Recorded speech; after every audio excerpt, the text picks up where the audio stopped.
ఏంది రమేష్, ఎప్పుడు వరినే వేసేటోడివి, ఈసారి కంది జొన్న పంటలు వేస్తున్నావేంది? ఈ వానాకాలంలో ఎల్నినో ప్రభావం ఉంటుందని వాతావరణ శాఖ వారు హెచ్చరిస్తున్నారు. అందుకే ముందే జాగ్రత్త పడి కంది జొన్న వేస్తున్నా.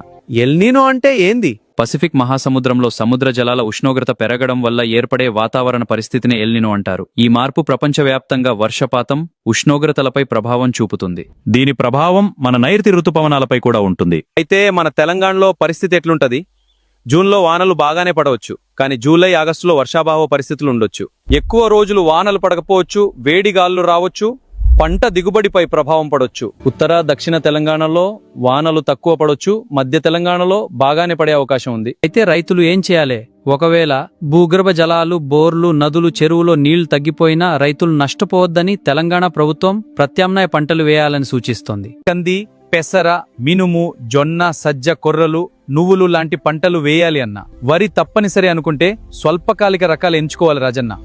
రైతన్నలారా, వాతావరణానికి అనుకూలమైన ప్రత్యామ్నాయ పంటలు వేసి ఎల్నినో ప్రభావం నుంచి బయటపడదాం. వ్యవసాయ శాఖ తెలంగాణ.